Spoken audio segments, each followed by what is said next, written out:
Today we will be starting with the question number 6 of exercise 9.1. We have done the last 5 questions in the previous video. So let us start with the sixth question. क्या question है? A 1.5 meter tall boy की height कितनी है? 1.5 meter tall boy standing at some distance from a 30 meter tall building. Correct? The angle of elevation from his eyes to the top of the building increases. Okay, क्या है कि एक building है, fine, और ये हमारा ग्राउंड लेवल है. यहाँ पे एक बच्चा खड़ा था पहले, उसकी हाइट यहाँ से लेके यहाँ तक इज 1.5 मीटर.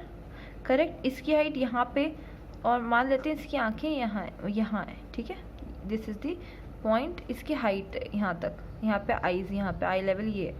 तो यही आई लेवल सामने देखेगा तो यही होगा हमारा हॉरिजॉन्टल लेवल. करेक्ट. अगर ये 1.5 है तो ये भी 1.5 होगा. फाइन. कहाँ से कहाँ तक? जस्ट यहाँ से यहाँ तक. ठीक है, ऑलमोस्ट 1.5 होगा. यहाँ से 1.5 भी मान लेते हैं क्योंकि अप्रॉक्सीमेशन नहीं दिया हमें. ओके, तो इस की हाइट, टोटल हाइट कितनी बताई बिल्डिंग की? 30 मीटर टॉल बिल्डिंग. तो यहाँ से लेके यहाँ तक कितनी हाइट है? 30 मीटर टॉल बिल्डिंग. ऑब्वियसली ये तो आपको समझ में आया कि ये 30 मीटर है और ये 1.5 है, तो ये कितना होगा? This minus this.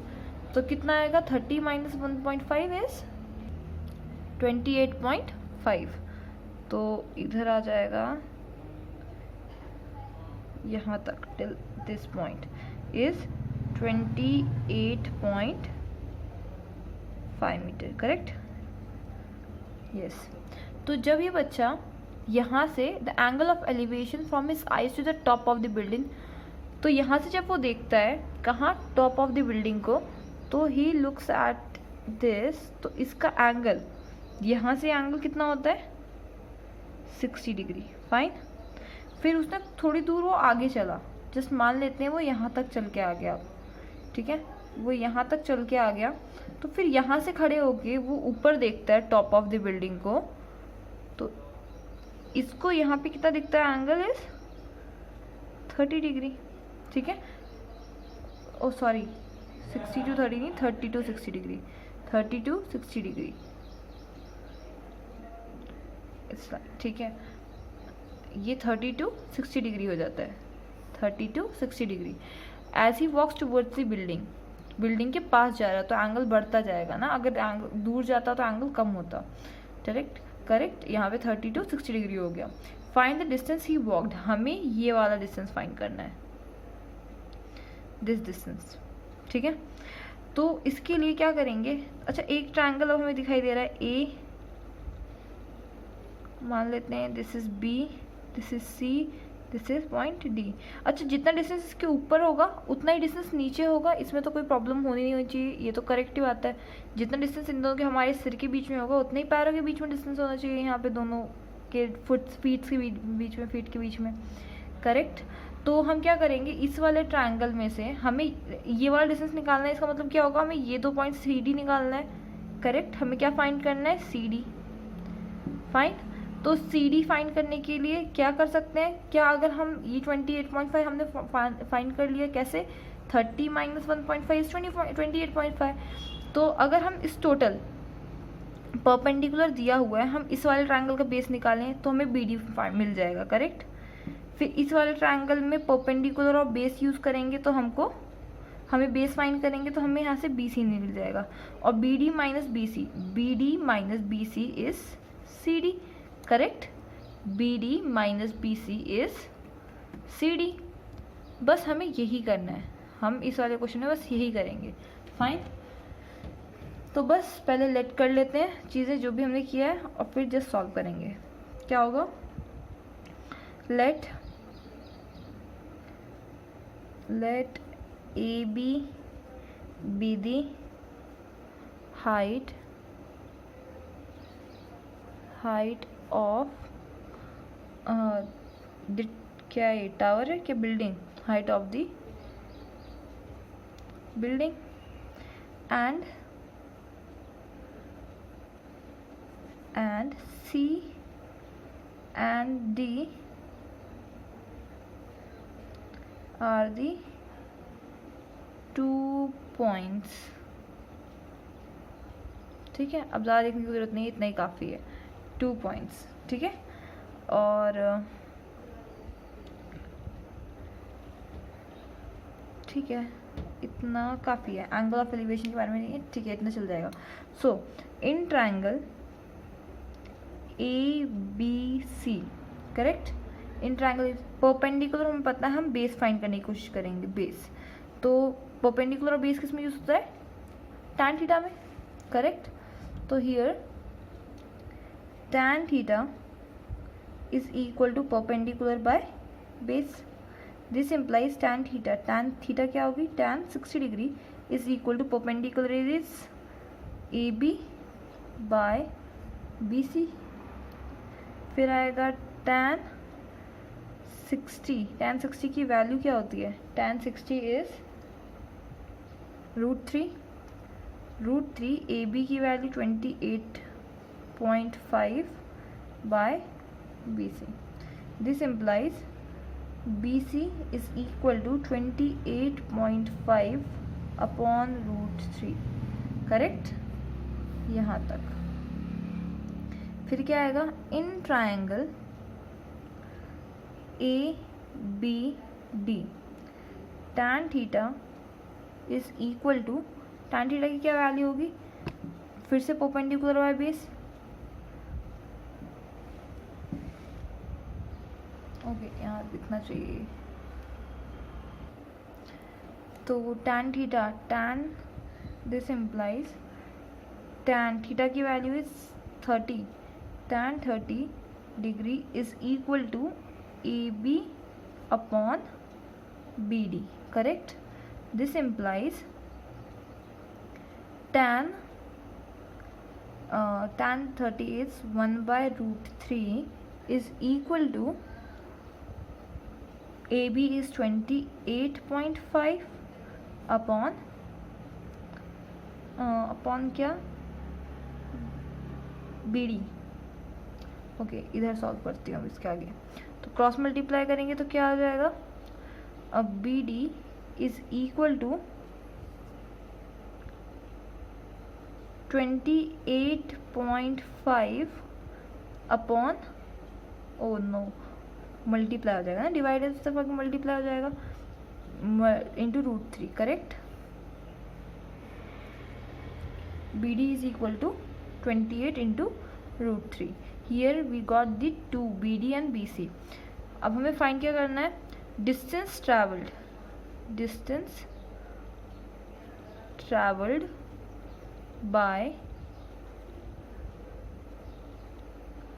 by the boy is equal to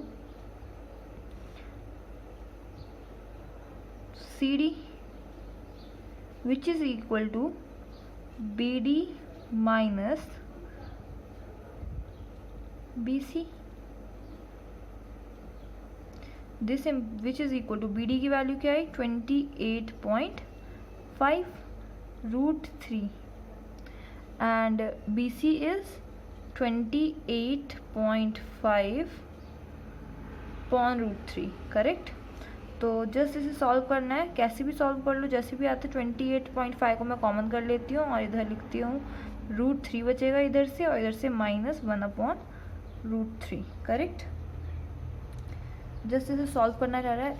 let us do it here. तो क्या क्या आएगा यहाँ पे?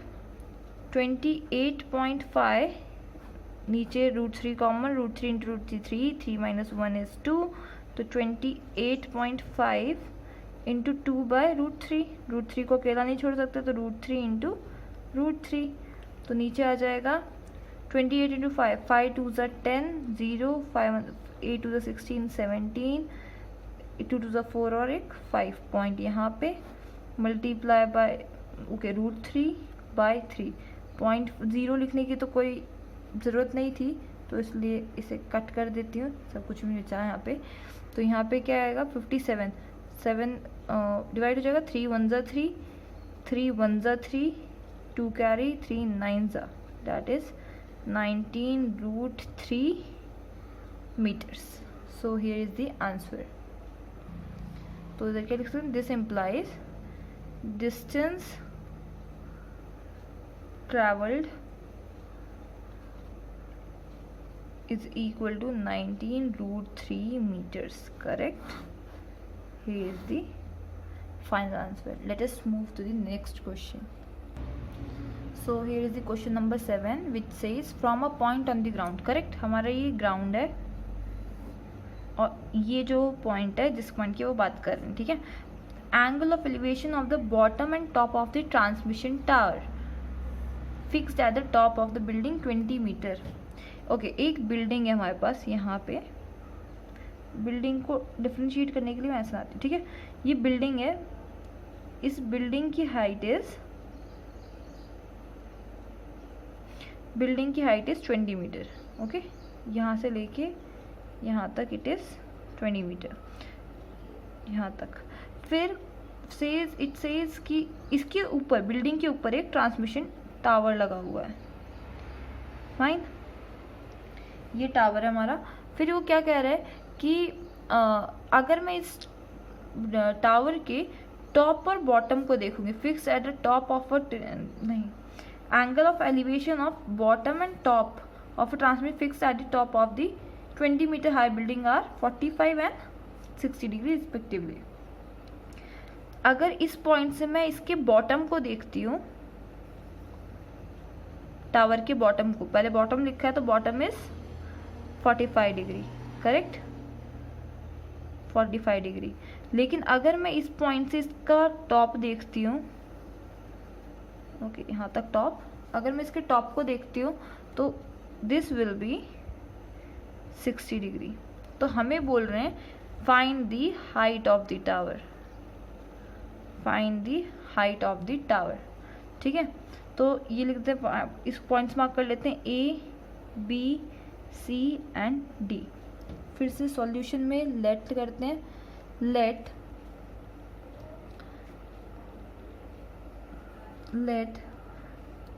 The height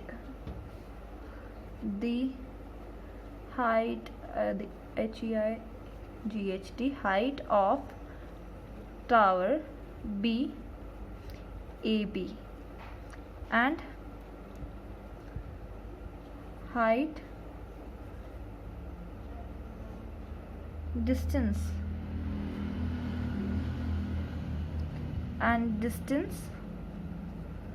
between the fixed point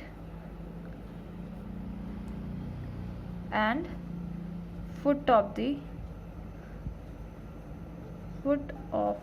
building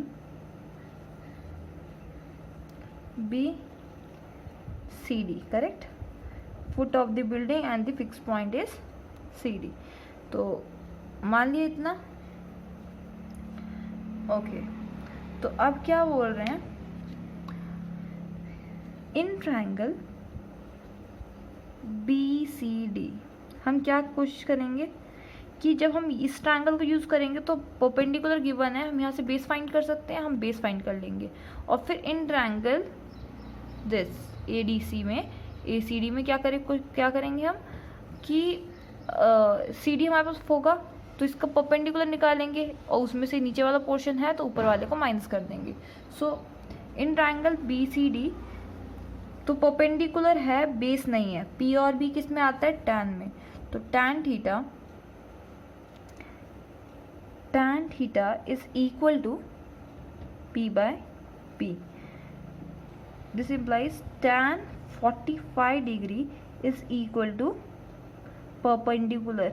Okay, perpendicular is BC upon BD. Tan 45 is 1 and BC is 20 and CD is, BD नहीं CD, base is CD ना, CD is CD.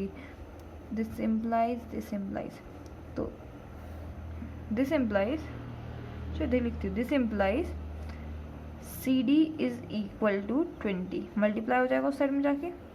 Correct है. So in triangle AB, okay ACD, इधर नहीं कर रही, गंदा हो गया. अब इधर करते हैं, ए in triangle A C D में क्या होगा, फिर से वही perpendicular by base, tan theta is equal to perpendicular by base tan 60 degree is equal to perpendicular is AC and base is CD अभी फाइंड किया, that is 20 meters। तो क्या आएगा, tan 60 की वैल्यू क्या होती है, √3 is equal to AC upon CD is 20। this implies AC is equal to 20√3, correct है। और देखो फ्रॉम फिगर, यहीं पे लिखती हूँ नीचे, ओके हाँ लिखती हूँ, from figure we can see that क्या देख सकते हैं हम कि AB is equal to AC minus BC। तो AC की वैल्यू क्या है हमारी, AB is equal to AC is 20√3 minus 20, correct. Just solve करना है। 20 कॉमन कर लेते हैं and √3 minus 1 metre which is the required answer. तो क्या लिख सकते हैं, this implies height of tower is equal to 20√3 minus 1 metre.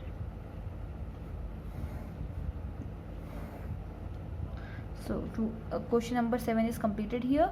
So let us move to the question number 8.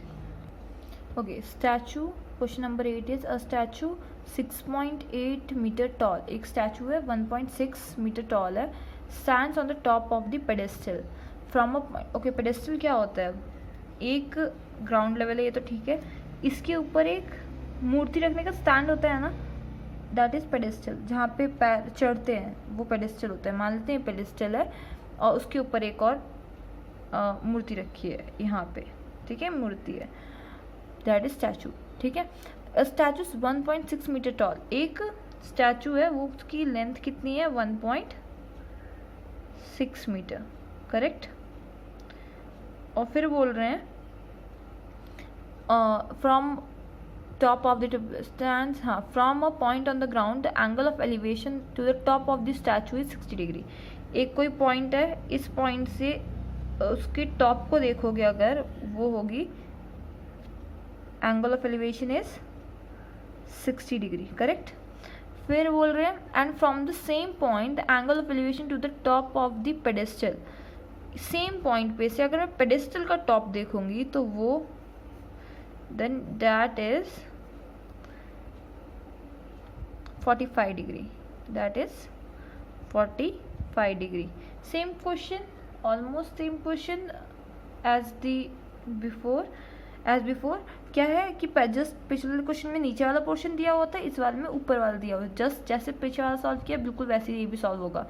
तो will do it little faster. तो क्या होगा, एक triangle ABCD, correct.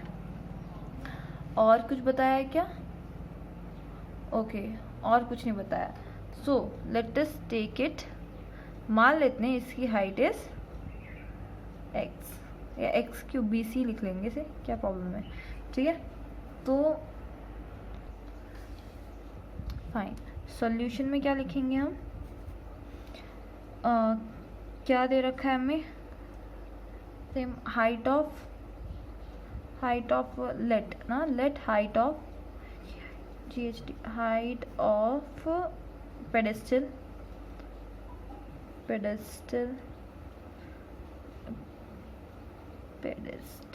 B BC, ठीक है। पेडेस्टल की हाइट क्या है? BC and the fixed point BD, fixed point is E, ठीक है। इतना ही, तो A भी चल जाए, अच्छा लिख ही देती हूँ। And height of statue is equal to AB, correct. अब सॉल्व करेंगे in triangle A, okay, in triangle BCD, correct. In triangle BCD की बात कर रहे हैं, तो क्या होगा BCD ट्रायंगल्स में? क्या tan 45 या tan theta is equal to perpendicular by base, tan 45 is equal to perpendicular BC by CD, tan 45 is 1 is equal to BC by CD. This implies BC is equal to CD, correct। CD multiply हो जाएगा। Here is equation 1, correct। अब इसको हमें use करना पड़ेगा next वाले part में। तो इन ट्रायंगल ACD क्या होगा? tan 60 या डायरेक्टली चलो नहीं, tan theta is equal to perpendicular by base, तो tan 60 is equal to perpendicular is AC upon CD, correct. और इधर क्या लिख सकते हैं? tan 60 is √3 is equal to AC को हम क्या लिख सकते हैं? AB प्लस BC, करेक्ट है, अपॉन CD, करेक्ट। तो AB की वैल्यू कितनी आएगी? 1√3 इज equal to AB plus BC की जगह पे क्या हम CD लिख सकते हैं? बिल्कुल लिख सकते हैं। क्यों? एज नहीं लिखी देती यहाँ पे, फ्रॉम 1, है ना।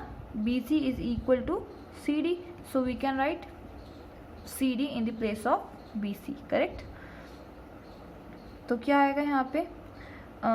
CD डिवाइड हो रहा है, इस तरफ आके मल्टीप्लाई हो जाएगा, तो इधर आएगा √3 CD is equal to AB की वैल्यू क्या है? 1.6 प्लस CD, इस तरफ आएगा तो माइनस हो जाएगा, तो CD √3 minus CD is equal to 1.6, CD common, कितना बचेगा? √3 minus 1 is equal to 1.6।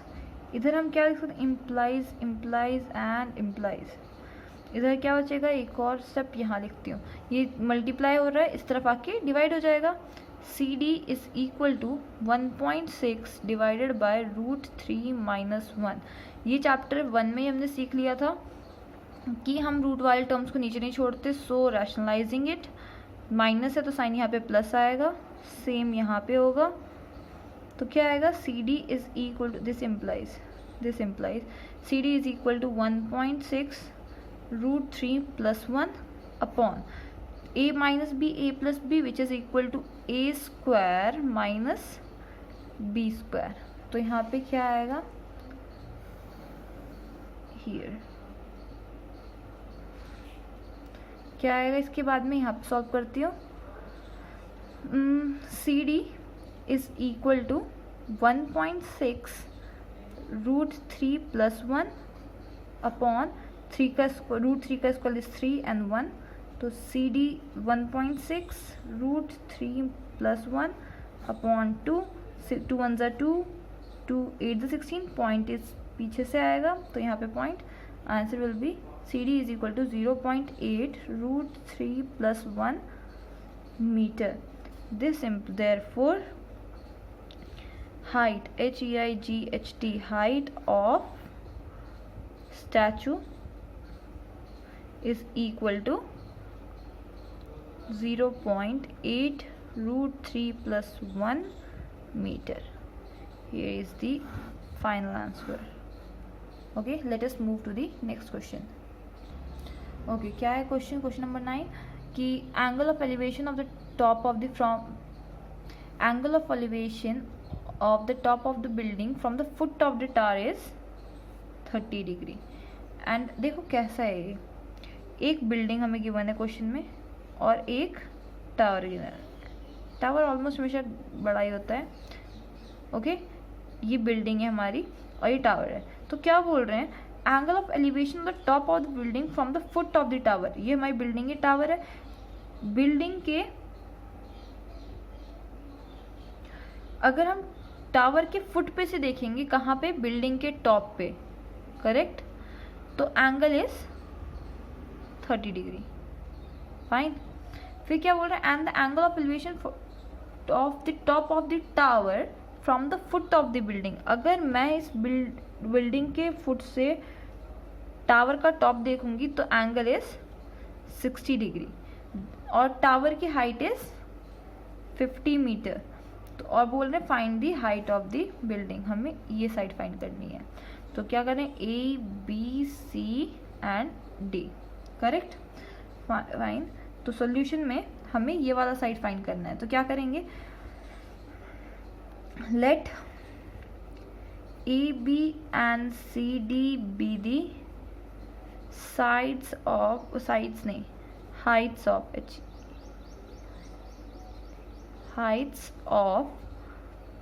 AB is the height of building and tower respectively, correct. AB and CD be the heights of building and tower respectively, ठीक है, height है और building है, okay. Building की height और tower की height लिख दी। सो in triangle, हमें ना जब ये लिखते हैं तो बस ये समझ में आ गया तो करेक्ट है, क्योंकि एंगल्स में बना रखे हैं, सब कुछ लिखने की जरूरत नहीं होती, इतना अंडरस्टूड होता है कि बच्चे ने बनाया है तो बच्चे को पता है कि वो क्या कर रहा है। तो हमें क्या करना है यहाँ पे, इन ट्रायंगल क्या BCD, तो हमने BCD से क्यों स्टार्ट किया ये, जिससे कि क्योंकि हमें इसका परपेंडिकुलर पता है, इसका बेस फाइंड करेंगे, इसका बेस मिल जाएगा तो इसका परपेंडिकुलर फाइंड कर लेंगे इस वाले ट्रायंगल में, फाइन। इसलिए इन ट्रायंगल BCD फिर से परपेंडिकुलर एंड बेस यूज करेंगे तो क्या होगा, tan theta is equal to perpendicular by base, tan क्या डिग्री है, tan 60 degree is equal to perpendicular is CD upon BD, tan 60 degree is √3 is equal to CD is 50 upon BD. This implies, यहीं पे लिखते हो, this implies BD is equal to 50 upon √3 meters, correct. So in triangle, okay, हमें triangle चाहिए होगा, in triangle ABD, in triangle ABD tan theta is equal to perpendicular by base as always, और tan theta की value क्या होगी, tan 30 degree, क्योंकि इस वाले ट्रायंगल के लिए angle is this, tan 30 degree is equal to perpendicular is AB and base is BD। तो this implies tan 30 is 1/√3 which is equal to AB की वैल्यू हमें नहीं पता, but BD is 50 upon √3 which is equal to, क्या लिख सकते हैं हम यहाँ पे, अच्छा यहाँ पे स्पेस है मेरे पास अभी थोड़ी, यहाँ पे क्या लिख सकती हो, ये डिवाइड हो रहा है इस तरफ आके मल्टीप्लाई हो जाएगा, तो यहाँ पे क्या आ जाएगा, 50 डिवाइड हो रहा है, ओके, यहाँ पे ऐसे लिख सकते हैं, इसे डिवाइड हो रहा है इस तरफ आके मल्टीप्लाई हो जाएगा, AB इज इक्वल टू 50/√3 तो ये √3 डिवाइड हो रहा है, इधर आके नीचे मल्टीप्लाई हो जाएगा, तो AB is equal to 50 upon √3 into √3, AB is equal to 50/√3 into √3 3 metre. इसी को हम अगर मिक्स फ्रैक्शन में लिखना चाहेंगे तो क्या आएगा, लाइक ऐसे 50/3, तो 16 या 3 1 3 2 3 1 3 एंड 2 एंड 0 6 18, इधर आएगा 2, करेक्ट। फिर हम इसको मिक्स फ्रैक्शन में जानते हैं क्या, ये मल्टी जो ऊपर है वो साइड में आएगा, जो साइड में है वो नीचे आएगा, एंड जो नीचे है वो ऊपर जाएगा। तो A B is equal to 16 2/3 metre. Fine, this implies height of building is equal to 16 2/3 meters. Here is the required answer. Okay, so let us meet in the next video where we will be doing the next questions. So till then, bye bye, and don't forget to like and subscribe the video if you like this video. Thank you.